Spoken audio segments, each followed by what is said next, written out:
So friends यहाँ पर ये बोल रही है कि मैं 6 बजे उठी, नाश्ता किया और फिर काम पर चली गई। इसे इंग्लिश में बोलेंगे I got up at 6, at breakfast and then went to work. I got up at 6 यानी मैं 6 बजे उठी, एट ब्रेकफास्ट नाश्ता किया एंड देन और फिर वेंट टू वर्क काम पर चली गई। जब मैं काम से वापस आई तो घर पर कोई नहीं था। यहाँ पर ये बता रही है कि when I came back from work no one was at home. When I came back from work यानी जब मैं काम से वापस आई, no one was at home तो घर पर कोई नहीं था। मैंने सोचा सब यहाँ होंगे। I thought everyone would be here। देखो यहाँ पर हमने थॉट का यूज़ किया है, यानी कि पास्ट में है सेंटेंस। जब भी पास्ट में सेंटेंस होता है तो हम विल का यूज़ नहीं करते, वुड का करते हैं। जैसे कि यहाँ पर हमने क्या कह रही है कि I thought मैंने सोचा, everyone would be here सब यहाँ होंगे, लेकिन मेरा अनुमान गलत निकला। यहाँ पर ये बता रही है कि बट माई गेस यानी कि जो मैंने गेस किया था, जो अनुमान लगाया था, but my guess turned out to be wrong वो गलत निकला। My guess turned out to be wrong लेकिन मेरा अनुमान गलत निकला। ये तो अच्छी बात है कि तुम यहाँ थी। यहाँ पर अपनी दोस्त से कह रही है कि it's a good thing you were here. It's a good thing you were here यानी तो अच्छी बात है कि तुम यहाँ थी। It's a good thing you were here, नहीं तो मैं बोर हो जाती। Otherwise I would have been bored. Otherwise I would have been bored नहीं तो मैं बोर हो जाती। अपने दोस्त से कह रही है कि तो अच्छी बात है कि तुम यहाँ थी, अदरवाइज नहीं तो या वरना I would have been bored में बोर हो जाती। अगर तुम घर जा रहे हो तो मैं तुम्हें छोड़ दूंगी। इसके पास कार है और कोई पैदल घर जा रहा है तो उसे रोक के कह रही है कि अगर तुम घर जा रहे हो तो मैं तुम्हें छोड़ दूंगी। सो फ्रेंड्स इसे हम इस तरीके से बोलेंगे I will drop you if you are on your way home. On your way home का मतलब है अगर तुम जा रहे हो घर की तरफ, घर के रास्ते पर जा रहे हो, आई विल ड्रॉप यू मैं तुम्हें छोड़ दूंगी। I will drop you if you are on your way home अगर तुम घर जा रहे हो। चलो भी कह रही कि चलो भी, come on I will drop you home मैं तुम्हें घर छोड़ दूंगी। I am going that way too मैं भी उसी तरफ जा रही हूँ। इस तरीके से बता रही है कि come on I will drop you home I am going that way too यानी चलो भी मैं तुम्हें छोड़ दूंगी, मैं उसी तरफ जा रही हूँ। Come on I will drop you home I am going that way too मैं चाह कर भी नहीं आ सकता। यहाँ पर इससे कह रहा है कि I can't come even if I want to यानी कि मैं अगर चाहूँ भी तब भी नहीं आ सकता। I can't come even if I want to यानी मैं चाह कर भी नहीं आ सकता, लेकिन जैसे ही मुझे मौका मिलता है मैं मिलने के लिए आऊँगा। यहाँ पर ये कह रहा है कि but as soon as I get the chance. But as soon as I get the chance यानी जैसे ही मुझे मौका मिलता है I will come for a visit तो मैं विजिट करने आऊँगा, मिलने आऊँगा।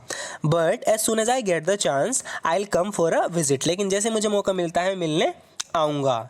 मुझे एक्चुअली एक मामले में तुम्हारी राय चाहिए। यहाँ पर इससे कह रहा है कि I actually need your opinion on a matter यानी कोई मैटर है, इसके सामने कोई मामला है, उस पर इसे इसकी राय चाहिए। तो कह रहा है कि I actually need your opinion on a matter यानी मुझे एक्चुअली एक मामले में तुम्हारी राय चाहिए। मैं इस मामले पर तुम्हारे विचार सुनने के लिए उत्सुक हूँ।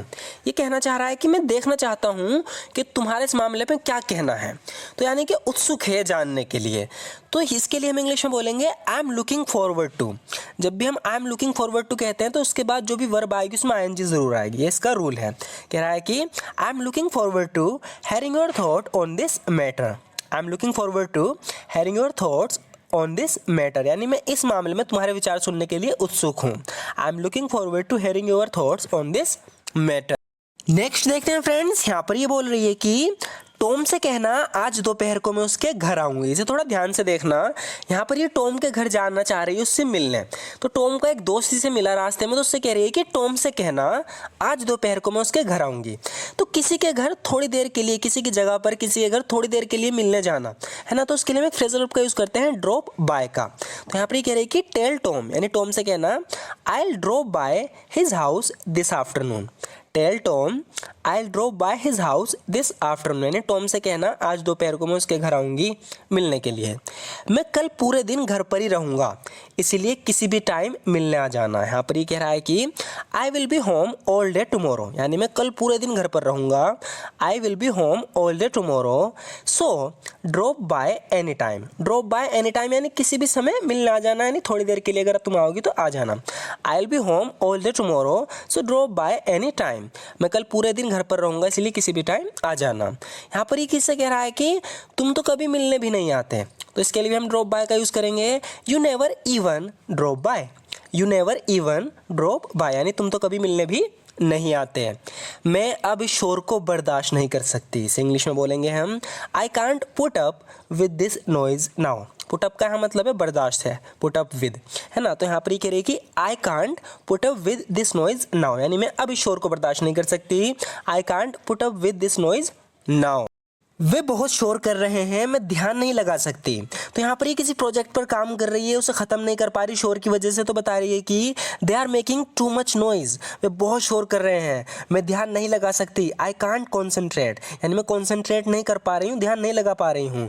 They are making too much noise, I can't concentrate, वे बहुत ज़्यादा शोर कर रहे हैं, मैं ध्यान नहीं लगा सकती। मैंने कल इसे ख़त्म करने का इरादा किया था लेकिन मैं कर नहीं सकी। तो बता रही है कि मैंने तो इसे कल ही ख़त्म करने का इरादा किया था लेकिन शोर की वजह से बता रही कि मैं नहीं कर सकी। इस इंग्लिश में बोलेंगे I had intended to finish this yesterday. I had intended to finish this yesterday, मैंने इसे कल ही ख़त्म करने का इरादा किया था बट आई कुडंट, लेकिन मैं नहीं कर सकी। अफ्रीका के निकलने से 3 दिन पहले वो मुझसे मिलना आया था। तो कोई अफ्रीका के लिए जा रहा था, 3 दिन पहले, अफ्रीका से जाने से 3 दिन पहले वो इससे मिलना आया था। तो ये बता रहा है कि he came to see me 3 days before he left for Africa. He came to see me 3 days before he left for Africa, यानी अफ्रीका के निकलने से 3 दिन पहले वो मुझसे मिलना आया था। He came to see me 3 days before he left for Africa. मैं जानती हूँ उसे बहुत बुरा लगा होगा, तो किसी की बेइज्जती करके उसे निकाल दिया गया घर से, तो कह रही है कि मैं जानती हूँ उसे बहुत बुरा लगा होगा। I know he must have felt very bad. I know he must have felt very bad, यानी मैं जानती हूँ उसे बहुत बुरा लगा होगा। I know he must have felt very bad. अगर मैं उसकी जगह होती तो मुझे भी ऐसा ही लगता। आगे बोल रही है कि if I were in his place, यानी उसकी जगह पर है नहीं, एक सिचुएशन को इमेजिन कर रही है। कह रही है कि if I were in his place, यानी अगर मैं उसकी जगह होती, I would feel the same. तो यहाँ पर ये सेकंड कंडीशनल है, इसलिए वुड का यूज़ तो ज़रूर होना है। If I were in his place, यानी अगर मैं उसकी जगह होती, I would feel the same, तो मुझे भी ऐसा ही लगता है तुम बेसबॉल के बारे में काफ़ी कुछ जानते हो। इस इंग्लिश में बोलेंगे you seem to know a lot about baseball. You seem to know a lot about baseball, यानी लगता है तुम बेसबॉल के बारे में काफ़ी कुछ जानते हो। अगर हमें सिंपली बोलना हो तो हम कहेंगे you know a lot about baseball, यानी तुम बेसबॉल के बारे में काफ़ी कुछ जानते हो। लेकिन यहाँ पर हमने सीम टू का यूज़ किया है, तो इसका हिंदी में सेंस बना है लगता है तुम बेसबॉल के बारे में काफ़ी कुछ जानते हो, तो यहाँ पर हम सीम टू का यूज़ करेंगे। You seem to know a lot about baseball, यानी लगता है तुम बेसबॉल के बारे में काफ़ी कुछ जानते हो। मैं तुम्हें यकीन दिलाता हूँ, यहाँ पर किससे फ़ोन पे कह रहा है कि आई एश्योर यू, यानी मैं तुम्हें यकीन दिलाता हूँ। आई एश्योर यू, हमारी मेहनत बेकार नहीं जाएगी। Our efforts will not go in vain. Our efforts will not go in vain, यानी हमारी मेहनत बेकार नहीं जाएगी, मैं तुम्हें यकीन दिलाता हूँ। Our efforts will not go vain, हमारी मेहनत बेकार नहीं जाएगी। जब कंजूसी की बात आती है तो वो तुमसे 2 कदम आगे है। तो यहाँ पर बहुत बड़ा कंजूस है कोई, इसके बारे में बता रही है। कह रही है कि व्हेन इट कम्स टू स्टिंजीनेस, यानी जब कंजूसी की बात आती है, she is 2 step ahead of you, वो तुमसे 2 कदम आगे है, बेहतर होगा तुम उससे दूर रहो। तो यहाँ पर ये सलाह दे रही है, कह रही है कि you had better stay away from him. You had better stay away from him. वैसे तो मैंने कई बार बताया, लेकिन मैं इसमें बता रहा हूँ। यहाँ पर हैड बेटर, जब भी इनका एक साथ यूज़ होता है तो हेड की मीनिंग चेंज हो जाती है। वैसे तो हेड हम पास्ट के लिए यूज़ करते हैं, लेकिन जब हेड बेटर दोनों साथ में यूज़ होते हैं तो इसकी मीनिंग या तो फ्यूचर में होती है या प्रेजेंट में। तो जैसे कि यहाँ पर ही कह रही है कि बेहतर होगा तुम उससे दूर रहो। You had better stay away from him.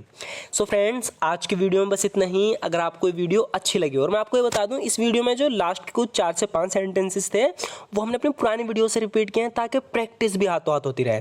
देखो, प्रैक्टिस बहुत ज़्यादा ज़रूरी है, इसलिए हम जो पढ़ चुके हैं उन्हें एक बार में तो हम याद नहीं कर सकते, लेकिन अगर वो 2-3 बार रिपीट होते रहे, और वो रिपीट होते हैं वीडियो की लास्ट में, तो आप लास्ट तक ज़रूर देखना हर वीडियो को।